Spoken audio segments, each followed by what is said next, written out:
क्रांति आएगी और जो बड़े बड़े वडले कहें या थड़ कहें वो उखड़ के कहीं साइड में जाएंगे, ऐसा लग रहा है इस बार। हमारे इस पांडाल में विराजमान पदाधिकारी, माताएं, बहनें, वडील, हम जिस उद्देश्य से यहाँ एकत्रित हुए हैं, आप लोग जिस उद्देश्य से आए हुए हैं और हमें जिस उद्देश्य से यहाँ बुलाया गया है, ये उद्देश्य ये है कि हमारे आने वाली पीढ़ी के लिए हम एक नई क्रांति के माध्यम से आने वाली पीढ़ी के लिए उज्जवल भविष्य, और इन वर्षों से इन लोगों ने जो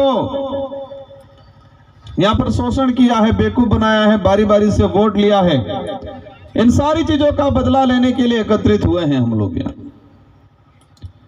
आज अवश्य बांसवाड़ा के अंदर थोड़ी थोड़ी हलचल हुई होगी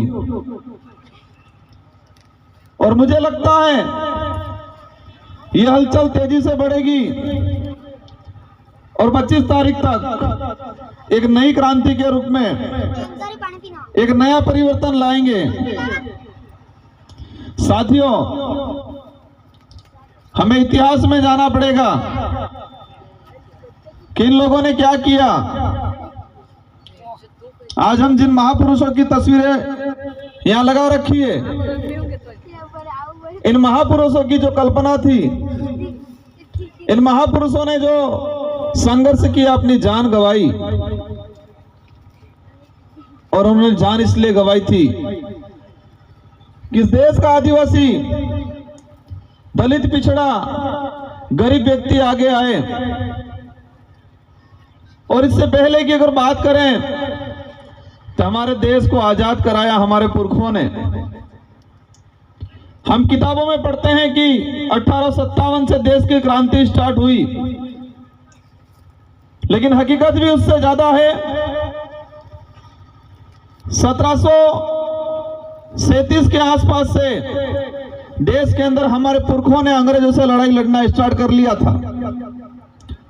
इससे पहले मुगलों से लड़े, राजा रजवाड़ों से लड़े, और 3 पीढ़ियों की लड़ाई, 3 पीढ़ियां खप गई। इस देश को आजाद कराने के लिए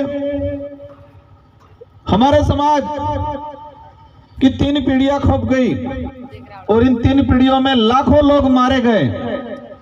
और इसके बाद ये देश आजाद हुआ। आजादी के वक्त कल्पना की थी कि लोकतंत्र, जनता के हाथ में राज रहेगा, इस समाज का कल्याण होगा, ये कल्पना की थी हमारे पूर्वजों ने। लेकिन गोरे अंग्रेज चले गए और इस देश की चाबी काले अंग्रेजों के हाथ में आ गई। और इन काले अंग्रेजों ने बारी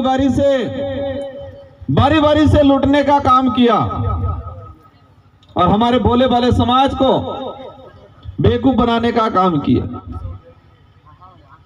दुख की बात यह है कि हमारे साथ शोषण कैसे हुआ, हमारे अधिकारों का हनन कैसे हुआ, वही जानकारी हमारे वडीलों को नहीं है। और इसीलिए आज वडील कांग्रेस बीजेपी का झंडा पकड़ के घूम रहे हैं। हमें घर घर जाके बताना पड़ेगा कि ये जो वोट है, ये वोट हमारा अधिकार है, हमारा हक है। और इस वोट को छोटी मोटी लालच में आके इसको गंवाना नहीं है, ये घर घर जाके बताना पड़ेगा। ये जो वोट, इस बार का जो वोट है, 2023 की विधानसभा का जो वोट है, ये हमारे पुरखों के जो संघर्ष था,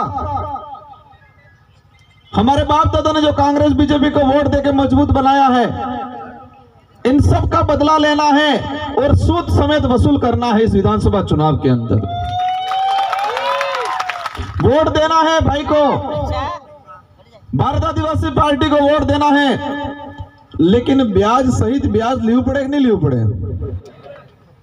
हमारे वोट लेके मंत्री संतरी बने और मंत्री संतरी बन के शेड्यूल एरिया के अंदर संविधान के विरोध में जाके आरक्षण बेचने का काम किया है, तो ये बदला लेना पड़ेगा कि नहीं लेना पड़ेगा।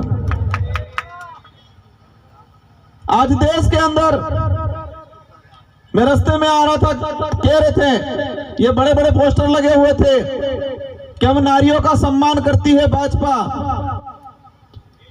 कोई लिख रहा था कमल खिलेगा, राजस्थान खिलेगा। इस देश को बर्बाद करने का काम किया है भाजपा की सरकार ने। इस देश को कर्ज में डुबो दिया है, अंग्रेजों से ज्यादा लूटने का काम किया है। आज देश की अर्थव्यवस्था खत्म हो चुकी है और 2014 के अंदर चुनाव लड़े केंद्र में और उन्होंने नारा लगाया और उनके घोषणा पत्र में लिखा कि 15-15 लाख रुपया प्रत्येक खाते में आज डाल देंगे। ये बोला कि नहीं बोला उन लोगों ने? 1 करोड़ नौकरियां लगा देंगे, ये बोला। और हमारे बड़े बुजुर्ग बहकाव में आ गए और 15-15 लाख तक किया अब जा और हम टीएडी ने पैसा आता था खत्म कर दीदा, कम कर दीदा ने।